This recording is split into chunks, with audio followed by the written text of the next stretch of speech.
ನಮಸ್ಕಾರ ಕನ್ನಡಿಗರೇ, ನಮ್ಮ YouTube channel like ಮಾಡಿ, ಕಮೆಂಟ್ ಮಾಡಿ, ಸಬ್ಸ್ಕ್ರೈಬ್ ಮಾಡಿ. ಇವತ್ತಿನ ನಿನಗಾಗಿ ಸಂಚಿಕೆ ಏನಾಯಿತು ನೋಡೋಣ ಬನ್ನಿ. ಇಲ್ಲಿ ಜೀವ ರಚನ ಕೇಳ್ತಿದ್ದ ನೀವೇನಾದ್ರು ಸೌಂಡ್ ಕೇಳಿದ್ರೆ ಮತ್ತೆ ಏನೋ ಇವನಿಗೆ ಸೌಂಡ್ ಬಂತು ಅಂತ ನನ್ನ ಹತ್ರ ಬಂದು ಸೌಂಡ್ ಯಾರೋ ಅಳ್ತಿದ್ದಾರೆ, ಯಾರೋ ನಗ್ತಾ ಇದ್ದಾರೆ ಅನ್ನೋ ಸೌಂಡ್ ಕೇಳಿಸ್ತಂತೆ. ಇವತ್ತೇನಾದ್ರು ನಿಮಗೆ ಕೇಳಿಸ್ತಾ ರಚನಾ ಅಂತ ಜೀವ ಕೇಳ್ತಾನೆ. ಅದಕ್ಕೆ ರಚನೆ ಯೋಚನೆ ಮಾಡಿ ಹೇಳ್ತಾಳೆ, ಇವ್ರಿಗೇನಾದ್ರು ಅವ್ರ ಅಮ್ಮನ ಬಗ್ಗೆ ಗೊತ್ತಾದರೆ ಅವ್ರಿಗೆ ತಡ್ಕೊಳ್ಳೋಂಥ ಶಕ್ತಿ ಇರೋಲ್ಲ. ಸೊ ಹಾಗಾಗಿ ಇದನ್ನು ವಿಷಯ ಮುಚ್ಚಿಡೋದೇ ಬೆಸ್ಟ್ ಅಂತ ಹೇಳಿ ಅವಳು ಇಲ್ಲ ನಂಗೇನು ಸೌಂಡ್ ಕೇಳಿಸಿದ್ರೆ ನಂಗೆ ನಿದ್ದೆ ಬರ್ತಾಯಿಲ್ಲ ಅಂತ ವಾಕ್ ಮಾಡೋಕ್ಕೆ ಬಂದೆ ಅಂತ ಹೇಳಿ ಇಬ್ಬರು ಹೋಗಿ ಮಲ್ಕೊಳ್ಳೋದಕ್ಕೆ ಹೋಗ್ತಾರೆ. ಇವನು ಬಾಲ ಏನಾಗಿದೆ ನಂಗೊಬ್ಬನಿಗೆ ಕೇಳಿಸಿದೆ ನನ್ನ ಬ್ರಹ್ಮೇನ ಅಂತ ಅಂದ್ಕೊಂಡು ಅವನು ಹೋಗಿ ಮಲ್ಕೋತಾನೆ. ಇಲ್ಲಿ ರಚನಾ ಬಂದು ಮಲ್ಕೊಳ್ಳೋಕ್ಕೂ ಮುಂಚೆ ಯೋಚನೆ ಮಾಡ್ತಿರ್ತಾಳೆ, ಇದು ಹೆಂಗೆ ಸಾಧ್ಯ, ಅವ್ರು ಹಿಂಗಾದರೂ ಇದಕ್ಕೇನಾದ್ರು ಪರಿಹಾರ ಮಾಡಲೇಬೇಕಲ್ಲ, ಇದರಿಂದ ಏನೋ ರಹಸ್ಯ ಇದೆ, ನಾನು ತಿಳ್ಕೊಳ್ಳೇಬೇಕು ಅಂತ ಯೋಚನೆ ಮಾಡ್ತಿರ್ತಾಳೆ. ಅಷ್ಟರಲ್ಲಿ ಜೀವನ್ಗೆ ಎಚ್ಚರ ಆದಾಗ ನೋಡ್ತಾನೆ ರಚನಾ ಇನ್ನೂ ಮಲ್ಕಿರಲ್ಲ. ರಚನೆ ಕೇಳ್ತಾನೆ, ರಚನಾ ಯೋಚನೆ ಮಾಡ್ತಿರ್ತಾಳು, ಮಾವ ಹೇಳಿದ್ದೇನೆ ಯೋಚನೆ ಮಾಡ್ತಿರ್ತಾಳೆ. ಆಗ ರಚನಾ ಅನ್ಕೊತಾಳೆ, ಜೀವನ್ಗೆ ಎಚ್ಚರಿಕೆ ಕೇಳ್ತಾನೆ, ಯಾಕೆ ರಚನಾ ಇನ್ನೂ ಮಲ್ಕಿಲ್ಲ ಅಂದಾಗ ರಚನಾ ಏನು ಹೇಳ್ತಾಳೆ, ಅವನ ಪಕ್ಕ ಬಂದು ನಂಗೆ ಯಾರು ಏನೇ ಅಂದ್ಲಿ, ಈ ಮನೇಲಿ ನಿಮ್ಗೆ ಏನೇ ಅಂದ್ರೂ ನೀವೇ ನನ್ನ ಶ್ರೀರಾಮಚಂದ್ರ, ನಿಮ್ಗೇನಾದ್ರೆ ಯಾರು ಏನಾರು ಅಂದ್ಕೊಂಡ್ರೂ ಪರವಾಗಿಲ್ಲ, ಅದು ನನ್ನ ಪಾಲಿಗೆ ನಾನು ನೋಡಿರೋ ಪ್ರಕಾರ ನೀನೇ ನನ್ನ ಶ್ರೀರಾಮಚಂದ್ರ ಅಂತ ಹೇಳ್ತಾಳೆ. ಅದನ್ನು ಹೇಳಿದಾಗ ಜೀವ ಯಾಕೆ ಇವ್ರು ಹಿಂಗೆ ಹೇಳ್ತಾ ಇದ್ದಾರೆ, ಇವ್ರಿಗೆ ಏನಾಯಿತು ಅಂತ ಯೋಚನೆ ಮಾಡ್ತಾನೆ. ಆದರೆ ಏನು ಅಂತ ಅರ್ಥ ಗೊತ್ತಿಲ್ಲ. ಜೀವ ಹೇಳ್ತಾನೆ, ಆದರೆ ಈ ಮನೆಗೆ ಬಂದಮೇಲೆ ಅಮ್ಮನೂ ನೋಡಿಲ್ಲ, ನಾಳೆ ಅಪ್ಪನ ಕಾರ್ಯ, ನಾಳೆ ಏನೇನಾಗುತ್ತೋ, ನಾವು ಏನೇನು ಬಿಟ್ಕೊಡ್ಬೇಕಾಗುತ್ತೋ ಗೊತ್ತಿಲ್ಲ, ಬಟ್ ಅದಕ್ಕೆಲ್ಲ ಏನೇ ತಯಾರಿಗಿರಬೇಕು ಅಂತ ಹೇಳ್ತಾನೆ. ಇದು ಬೆಳಗಾಗ್ತಿದ್ದಂಗೆ ರಚನಾ ರೆಡಿಯಾಗಿ ಅವ್ರ ಮಾವನ ಫೋಟೋ ಮುಂದೆ ಬಂದು ನಿಂತ್ಕೊಂಡು ಕೇಳ್ಕೊತಾಳೆ, ಮಾವ ನಿಮಗೆ ಎಲ್ಲ ಗೊತ್ತು, ರಾಣ ಅವ್ರನ್ನ ಕಾರ್ಯಕ್ಕೆ ಬರಬೇಡ ಅಂತ ಹೇಳಿದ್ದಾನೆ, ಧೂಪ ಕೂಡ ಹಾಕಂಗಿಲ್ಲ ಅಂತ ಹೇಳಿದ್ದಾನೆ, ಇದು ಎಷ್ಟು ಮಟ್ಟಿಗೆ ಸರಿ ಮಾವ, ನಂಗೆ ಗೊತ್ತು ಜೀವ ಅಂದರೆ ನಿಮ್ಗೆ ಎಷ್ಟು ಇಷ್ಟ ಅಂತ, ನಿಮ್ಗೆ ಜೀವ ಇಷ್ಟ ಇರೋದಕ್ಕೆ ಅವರೇ ಕಾರ್ಯ ಮಾಡಬೇಕು ಅಂತ ಹೇಳಿದ್ದೀರ, ಆದರೆ ರಾಣ ಬಿಡ್ತಾಯಿಲ್ಲ, ರಾಣ ಅವ್ರ ವಿರುದ್ಧವಾಗಿ ನಿಂತಿದ್ದಾನೆ, ಇದನ್ನು ಹೆಂಗಾರ ಮಾಡಿ ತಡಿಬೇಕು, ಇದನ್ನು ಹೆಂಗೆ ಮಾಡೋದು ಅಂತ ಗೊತ್ತಾಗ್ತಾಯಿಲ್ಲ, ನೀವೇ ಇದಕ್ಕೆ ಏನಾದ್ರು ಒಂದು ದಾರಿ ತೋರಿಸಿ ಮಾವ, ನೀವೇ ನಿಂತು ನಿಮ್ಮ ಕಾರ್ಯನ ನಿಮ್ಮ ಮಗನ ಕೈಲಿ ಮಾಡಿಸ್ಕೊಳ್ಳೋ ಜವಾಬ್ದಾರಿ ನಿಮ್ಮದು, ನೀವು ಇದನ್ನು ಮಾಡ್ತೀರಾ ಅಂತ ನಂಗೆ ಚೆನ್ನಾಗಿ ಗೊತ್ತು ಅಂತ ಅವ್ನ ಫೋಟೋ ಮುಂದೆ ಕೇಳ್ಕೊಂಡು ಅಲ್ಲಿಂದ ಹೊರಡ್ತಾಳೆ. ಇಲ್ಲಿ ದೇವಿ ಮತ್ತು ಈಶ್ವರಚಂದ್ರ ಎಲ್ಲರೂ ಕಾರ್ಯಕ್ಕೆ ಬೇಕಾಗಿರೋ ಸಾಮಗ್ರಿಗಳನ್ನೆಲ್ಲ ಇಟ್ಟು ಜಗದೀಶ್ ಚಂದ್ರ ಫೋಟೋನ ಇಟ್ಟು ಎಲ್ಲರೂ ಅಲಂಕಾರ ಮಾಡಿರ್ತಾರೆ. ಅಲಂಕಾರ ಮಾಡಿ ಇಲ್ಲಿ ಅವ್ರ ಮನೇಲಿರೋ ಕನಕಾಂಬರಿ ಮತ್ತು ಅವ್ರ ಚಿಕ್ಕಮ್ಮ ಇಬ್ಬರು ಅಡುಗೆ ಮಾಡೋದಕ್ಕೆ ಶುರು ಮಾಡಿರ್ತಾರೆ. ಇಲ್ಲೆಲ್ಲ ಅಲಂಕಾರ ಮಾಡ್ಬೇಕಾದ್ರೆ ಎಲ್ಲ ರೆಡಿ ಮಾಡ್ಬೇಕಾದ್ರೆ ಬಾಲ ಅಲ್ಲಿಗೆ ಬರ್ತಾನೆ. ಬಾಲ ಬಂದು ಈಶ್ವರಚಂದ್ರನ ಕೇಳ್ತಾನೆ, ಅಲ್ಲ ಮಾವ ಯಾಕೆ ನೀವು ಎಷ್ಟೊಂದೆಲ್ಲ ಮಾಡ್ಕೋಬೇಕಿತ್ತು, ಯಾರು ಈವೆಂಟ್ ಮ್ಯಾನೇಜ್ಮೆಂಟ್ ಹೇಳಿದ್ದಿದ್ರೆ ಅವರೆಲ್ಲ ಮಾಡ್ತಿದ್ದಾರಲ್ಲ, ನಿಮಗೇನು ಕೆಲಸ ಇರ್ತಾಯಿರಲಿಲ್ಲ ಅಂತ ಹೇಳ್ತಾನೆ. ಅದಕ್ಕೆ ಅವನು ಹೇಳ್ತಾನೆ, ನಮ್ಮಣ್ಣ ನಮಗೆಲ್ಲ ಒಳ್ಳೇದು ಮಾಡಿದ್ದಾನೆ, ನಮಗೆ ಅಂತ ಇಷ್ಟೆಲ್ಲ ಮಾಡಿದ್ದಾನೆ, ಎಷ್ಟೆಲ್ಲ ಕಷ್ಟಪಟ್ಟಿದ್ದಾನೆ, ಅವ್ನು ತಿನ್ನೋದು ಒಂದಿನ ನಾವು ಕಷ್ಟಪಡೋದ್ರಲ್ಲಿ ಏನು ತಪ್ಪಿದೆ, ನಾವು ಆರಾಮಾಗಿ ಕೆಲಸ ಮಾಡ್ಬೋದು, ನಮ್ಮ ಕೆಲಸ ನಾವು ಮಾಡೋದ್ರಲ್ಲಿ ಇನ್ನೂ ನಮಗೆ ಖುಷಿ ಇದೆ ಅಂತ ಈಶ್ವರಚಂದ್ರ ಹೇಳ್ತಾನೆ. ಆಗ ಬಾಲ, ಹೌದಾ, ನಾನು ಈ ನಿಮ್ಮೆಂಥ ಯಂಗ್ಸ್ಟರ್ಸ್ಗೆಲ್ಲ ಏನಪ್ಪ ಗೊತ್ತು ಅಂತ ಹೇಳಿದಾಗ, ನಾವು ಯಂಗ್ಸ್ಟರ್ ಅಲ್ಲ, ನಾವು ನಿಮ್ಮ ಕಾಲದವ್ರೆ ಅಂತ ಹೇಳ್ತಾನೆ. ಅಲ್ಲಿ ಕನಕಾಂಬರಿ ಬರ್ತದೆ. ಕನಕಾಂಬರಿ ಬಂದು, ಬಾವ ಇನ್ನೂ ಕೆಲಸ ಮುಗ್ದಿಲ್ವಾ, ಇನ್ನೂ ರೆಡಿಯಾಗಿಲ್ವ, ಮನೆಗೆ ನೆಂಟರಿಷ್ಟರಲ್ಲೂ ಬರೋದಕ್ಕೆ ಶುರು ಆಗ್ತಾರೆ, ನೀವು ಇನ್ನೂ ಸ್ಟಾರ್ಟ್ ಮಾಡಿದಾರೆ ಇದ್ರೆ ಹೆಂಗೆ, ಬೇಗ ಎಲ್ಲ ಮುಗಿಸಿ ಅಂತ ಹೇಳಿ ಅಲ್ಲಿಂದ ಹೊರಡ್ತಾಳೆ. ಈಶ್ವರಚಂದ್ರ ಬೇಜಾರು ಮಾಡ್ಕೊಂಡು ಕಣ್ಣೀರು ಹಾಕ್ತಾ ಅವನಿಗೆ ಗಂಧ ಕಡ್ಡಿ ಹಚ್ಚಿ ಪೂಜೆ ಮಾಡಿ ಕುಂಕುಮ ಇಡ್ತಾನೆ. ಇಲ್ಲಿ ಅವ್ರ ಚಿಕ್ಕಮ್ಮ ದೇವಿಗೆ ಕೇಳ್ತಾರೆ, ಎಲ್ಲ ಆಯ್ತು ರೆಡಿ ಆದ್ರೆ ಅಂತಂದಾಗ ಅವ್ರು ರೆಡಿ ಆಗ್ತದೆ ಚಿಕ್ಕಮ್ಮ ಅಂತ ಹೇಳ್ತಾಳೆ. ಸರಿ ಅಂತ ಹೇಳಿ ರಾಣ ರೂಮಿಂದ ಆಚೆ ಬರ್ತಾನೆ. ಆಚೆ ಬರೋ ಅಷ್ಟರಲ್ಲಿ ಜೀವನ್ ರೂಮ್ ಮುಂದೆ ನಿಂತಿರ್ತಾನೆ. Oh hi bro, good morning bro, ನೀನೇನಿಲ್ಲಿ, ನಾನು ಇಲ್ದೆ ತಾನೆ ನಿನಗೆ ಕಾರ್ಯದಿನ ನೀನು ಇಲ್ಲಿ ಇರೋಂಗಿಲ್ಲ ಅಂತ, ಯಾಕೆ ಇಲ್ಲಿದ್ಯಾ ಅಂತ ರಾಣ ಕೇಳ್ತಾನೆ.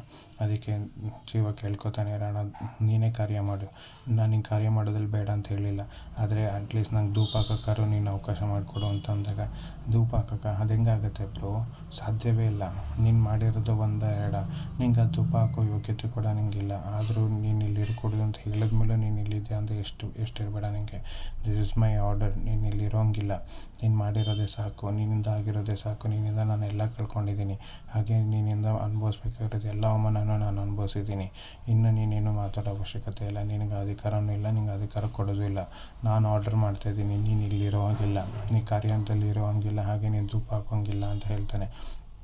ರಾಣ ಹೇಳಿದ್ದಕ್ಕೆ ಜೀವನಿಗೆ ತುಂಬ ಬೇಜಾರಾಗುತ್ತೆ. ನೋಡು ಬ್ರೋ, ಅಪ್ಪಂಗೆ ನಾನು ಮಗನೇ, ಬಂದವರ ಮುಂದೆ ಎಲ್ಲ ಅವಮಾನ ಆಗಬಾರ್ದು ಅನ್ನೋ ಕಾರಣಕ್ಕೆ ನಾನು ಸುಮ್ಮನೆ ಇದ್ದೀನಿ. ದಯವಿಟ್ಟು ನಾನು ಹೇಳೋದನ್ನು ಕೇಳು. ಆರ್ಡರ್ ಮಾಡ್ತಾಯಿದ್ದೀನಿ, ಇನ್ಮೇಲೆ ಇದೆ ಫೈನಲ್. ನೀನು ಕಾರ್ಯದಲ್ಲಿ ಇಟ್ಕೊಳ್ಳೋದು, ಧೂಪ ಹಾಕೋಂಗಿಲ್ಲ, ಹಾಗೆ ಕಾರ್ಯದ ಊಟನ ಮಾಡೋಂಗಿಲ್ಲ. ಇದನ್ನು ಬಿಟ್ಟು ಬೇರೆ ಏನಾದ್ರು ಮಾಡೋಕ್ಕೆ ಬಂದರೆ ಸರಿ ಇರೋಲ್ಲ. ಯಾಕೆಂದರೆ ಮನೆಗೆ ಫ್ಯಾಮಿಲಿಯವರೆಲ್ಲರೂ ಬರ್ತಾರೆ. ಅವ್ರ ಮುಂದೆ ನನ್ನನ್ನು ವಿಲನ್ ಆಗಿ ಮಾಡಬೇಡ, ಮತ್ತು ಇನ್ನಷ್ಟು ನನ್ನ ಹೆಸರನ್ನ ಹಾಳು ಮಾಡಬೇಡ ಅಂತ ಹೇಳ್ತಾನೆ. ಆ ಜೀವ ಏನೇನು ಹೇಳಿದ್ರು ಕೇಳಲ್ಲ ಅಂತ ಗೊತ್ತಾಗಿ ಜೀವ ಅಲ್ಲಿಂದ ಆಚೆ ಬರ್ತಾನೆ. ಆಚೆ ಬಂದು ರಾಣ ಯಾಕೆ ಹಿಂಗೆ ಆಡ್ತಿದ್ದಾನೆ, ನಾನು ಏನು ಮಾಡಲಿ, ಅಪ್ಪನ ಕಾರ್ಯ ಮಾಡಬೇಕು ಅನ್ನೋ ಆಸೆ ನನಗೂ ಇದೆ. ಅವ್ರ ಕೊನೆ ಆಸೆನ ನೆರವೇರಿಸೋದು ನಮ್ಮ ಜೊತೆ ಕೂಡ ಅಂತ ಯೋಚನೆ ಮಾಡ್ತಾ ಆಚೆ ಕಣ್ಣೀರು ಹಾಕ್ತಾ ಇರ್ತಾನೆ. ಅದೇ ಸಮಯಕ್ಕೆ ಲಾಯರ್ ಭರಣ ಬರ್ತಾರೆ. ಕಾರ್ ನಿಲ್ಲಿಸಿ ಒಳಗೆ ಬಂದಾಗ ಗೇಟ್ ಹತ್ರ ಜೀವ ಇರೋದನ್ನು ನೋಡಿ ಭರಣ ಅವರು ಬಂದು, ಯಾಕೋ ಜೀವ ಇಲ್ಲಿದೆಯಾ, ಬಾ ಒಳಗೆ ಹೋಗೋಣ ಅಂತ ಅಂದಾಗ, ಇಲ್ಲ ಅಂಕಲ್ ನಾನು ಬರೋಲ್ಲ, ರಾಣ ಹೇಳಿದ್ದಾನೆ ನಾನು ಒಳಗೆ ಬರೋಂಗಿಲ್ಲಂತೆ, ನನಗೆ ಕಾರ್ಯದಲ್ಲಿ ಕೂತ್ಕೊಳ್ಳೋಂಗಿಲ್ಲಂತೆ, ನಾನು ಕಾರ್ಯ ಮಾಡೋಂಗಿಲ್ಲಂತೆ, ಹಾಗೆ ಧೂಪ ಹಾಕೋಂಗಿಲ್ಲಂತೆ, ಅಪ್ಪನ ಕಾರ್ಯ ಊಟ ಮಾಡೋಂಗಿಲ್ವಂತೆ, ಅವನು ಅದನ್ನು ಮಾಡ್ತೀನಿ ಅಂತ ಹೇಳಿದಾನೆ, ಮಾಡಲಿ ಅಂತ ಹೇಳ್ತಾನೆ. ಅದಕ್ಕೆ ಭರಣ ಹೇಳ್ತಾನೆ, ಅದೆಲ್ಲ ಹೆಂಗಾಗುತ್ತೆ, ನಿಮ್ಮಪ್ಪ ಹೇಳಿರೋದು ನೀನು ಮಾಡೋಕ್ಕೆ ಅಂತ, ನೀನು ಯಾಕೆ ಅವ್ನಿಗೆ ಹೇಳ್ದೆ ಮಾಡೋಕ್ಕೆ ಅಂತ ಹೇಳ್ತಾನೆ. ಇಲ್ಲ ಅಂಕಲ್, ಅವನೋ ಅವ್ರ ಮಗನೇ ಅಲ್ಲ, ಅಟ್ಲೀಸ್ಟ್ ನಾನು ಕಾರ್ಯ ಅವನೇ ಮಾಡಲಿ, ಯಾಕೆಂದರೆ ಸಂಸ್ಕಾರ ನಾನು ಮಾಡಿದ್ದೀನಿ, ಸಂಸ್ಕಾರ ಮಾಡ್ಬೇಕಾದ್ರೆ ಅವ್ನಿಗೆ ಅವಕಾಶ ಸಿಗಲಿಲ್ಲ, ಅಟ್ಲೀಸ್ಟ್ ಈಗ ಕಾರ್ಯ ಮಾಡೋಕ್ಕಾದ್ರೂ ಅವ್ನಿಗೆ ಅವಕಾಶ ಮಾಡಿಕೊಡ್ಲಿ. ಇದನ್ನು ಸುಮ್ಮನೆ ನೆಂಟರು ಇಷ್ಟೆಲ್ಲರೂ ಬಂದಾಗ ಅವ್ರ ಮುಂದೆ ಅವಮಾನ ಆಗೋದು ಬೇಡ, ಹೀಗೆ ಅವ್ರ ಮುಂದೆ ನಮ್ಮ ಮರ್ಯಾದೆ ಹೋಗೋದು ಬೇಡ, ಹಾಗಾಗಿ ಅವನೇ ಕೂತ್ಕೊಂಡು ಕಾರ್ಯನ ಮಾಡಲಿ ಅಂತ ಜೀವ ಹೇಳ್ತಾನೆ. ಅಲ್ಲ ಕಣೋ, ನಿಂಗೆ ಎಷ್ಟೆಲ್ಲದೋ ಅರ್ಥನೇ ಆಗ್ತಾಯಿಲ್ಲ, ಸರಿ ಬಿಡು ಆಯಿತು, ನೀನು ಹೇಳೋದನ್ನೇ ಒಪ್ಕೋತೀನಿ, ನೀನು ಹೇಳಿದ್ದನ್ನು ನಾನೇನೋ ಅಲ್ಲೋಗಿ ತಕರಾರು ಮಾಡಲ್ಲ, ಹಾಗೆ ನೀನು ಹೇಳಿದ್ದಕ್ಕೆ ನಾನೇನೋ ಆಕ್ಷೇಪಣೆ ಮಾಡಲ್ಲ, ಆದರೆ ನೀನು ಒಳಗಾದ್ರೂ ಬರೋ, ಅವನಿಗೆ ಕಾರ್ಯ ಮಾಡಲಿ, ಅಟ್ಲೀಸ್ಟ್ ಧೂಪನಾದರೂ ಹಾಕು ನಿಮ್ಮ ಅಪ್ಪಂಗೆ ಅಂತ ಕೇಳ್ತಾನೆ. ಇಲ್ಲ ಅಂಕಲ್, ನಾನು ಹಾಕೋದಕ್ಕೆ ರಾಣಂಗೆ ಇಷ್ಟ ಇಲ್ಲ, ನಾನು ಹಾಕೋದಿಲ್ಲ, ದಯವಿಟ್ಟು ನೀವು ಒಳಗೋಗಿ ಕಾರ್ಯನ ಸಂಪೂರ್ಣವಾಗಿ ನೆರವೇರಿಸಿ, ಯಾವುದು ಗಲಾಟೆ ಇಲ್ದರೆ ಕಾರ್ಯ ಆಗಬೇಕು ಅಂತ ಹೇಳ್ತಾನೆ. ಅಲ್ಲಿ ದೇವಿ ಹಾಲಿಗೆ ಬರಬೇಕಾದ್ರೆ ರಚನಾ ದೇವಿ ಹತ್ರ ಬರ್ತಾಳೆ. ರಚನಾ ದೇವಿನ ಕೇಳ್ತಾಳೆ, ಅತ್ತೆ ಯಾಕೆ ಇನ್ನೂ ಆಚೆ ಬಂದಿಲ್ಲ, ಇವತ್ತು ಅದನ್ನು ಮಾತಾಡಿಸ್ಬೋದಲ್ಲ ಅಂತ ಕೇಳ್ತಾಳೆ. ಅದಕ್ಕೆ ದೇವಿ ಹೇಳ್ತಾಳಿಲ್ಲ, ಅವ್ರ ಕಾರ್ಯಕ್ಕೆ ಬರ್ತಾಯಿಲ್ಲ, ಅವ್ರಿಗೆ ತುಂಬ ಮನಸ್ಸು ಬೇಜಾರಾಗಿದೆ. ಒಂದು ದೊಡ್ಡಪ್ಪ ಹೋಗಿದ್ದು, ಎರಡನೇದು ಮತ್ತೆ ಸಂಜೆಣ್ಣ ಮನೆಗೆ ಬಂದಿರೋದು ಅವ್ರಿಗೆ ಒಂದು ಸ್ವಲ್ಪ ಇಷ್ಟ ಇಲ್ಲ, ಹಾಗಾಗಿ ಅವರು ಆಚೆ ಬರಲ್ಲ, ಕಾರ್ಯಕ್ಕೆ ಬರ್ತಾಯಿಲ್ಲ ಅಂತ ಹೇಳ್ತಾಳೆ.